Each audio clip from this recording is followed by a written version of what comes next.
मथा-मथि आंनि फिसाला आरो बिहामजोआ पिकनिक स्पटआव दखान होयो।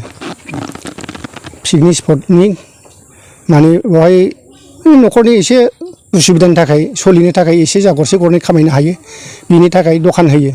बे दखानाव आंनि फिसाज्लाया आंनि बिहामजोजों सम सम एसे हेल्प खालामहैयो आरो ना हेल्प खालामो। बेजों लोगोसे एसे फ्रि सम मोननायखाय खिजानि दैलामफ्राव बेरायदोंमोन।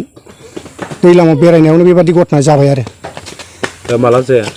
बे मैया 28 थारिखआवहाय बे घटनाया बेलासिनि 3 बाजियाव जानानै थांबाय आरो।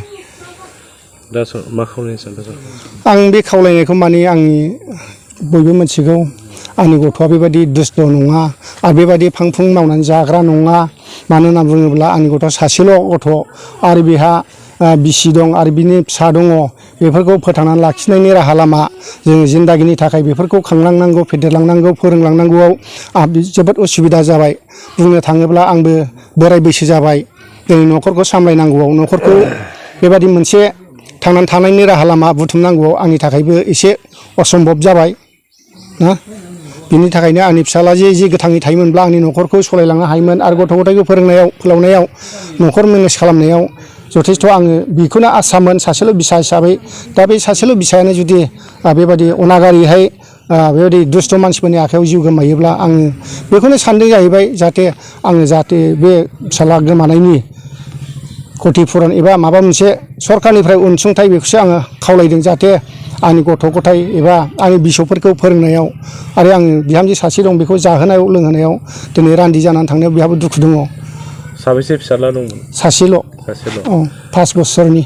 बे हाग्रायाव माब्लाबाफोर थांबाय बायोमोन नामा सम-समफोर बियो? आंनि फिसालायाथ' हाग्रायाव फ्राय थाङो होनना बुङोब्ला मालाबा लोगोफोरजों जुदि मैगं थाइगं नागिरनाय बेफोरबायदि माबा मोनसे मैखुन बायदिसिना बेफोराव गोबावजों खनसे थाङो बेनो आरो। नोंथांनि फिसालानि सायाव अजद होनायखौ मा बुङो? आंनि फिसालानि सायाव अजद होनाय माने दा माखासे एसे सिगाङावनो मिडियायावहाय जों नुनो मोन्दों बे मोनसे गावलायनाय काउन्टार जालायदों होनना बुंदों। बेथ' एकदम थगायनाय नंथारा बियो। दैलामबारियाव बेरायनो थांनाय मानसिया मालाबाबो बे पिकनिक स्पटआव हिनजावजों एसे हेल्प खालामनो थांनाय बे दैलामबारियाव बेरायदोंमोन माबा मोनसे साम' खांख्राय नागिरदोंमोन सम्भब। दा नोंथाङा सोरखौ दायनिगिरि सानो? आङो दायनिगिरिया माने आङो दा फरेस्ट डिपार्टमेन्टनिफ्राय आं बेखौ बुंनो हायो आरो दायनिगिरिया फरेस्ट डिपार्टमेन्टनियानो। आंनि फिसालाखौ दिनै एकदम जेबो दाय गैया गारा फरेस्ट डिपार्टमेन्टनि मानसिया गावथारबाय। दाययानो गैयामोन, दंफांबो लायाखै। आं बिराद दुखु मोनबाय दिनै फिसाला सासेल'मोन आंहा, फिसौ सासेल'। दिनै आंनि फिसालाखौ गावथारबाय। बे दायनिगिरिया फरेस्ट डिपार्टमेन्टआनो।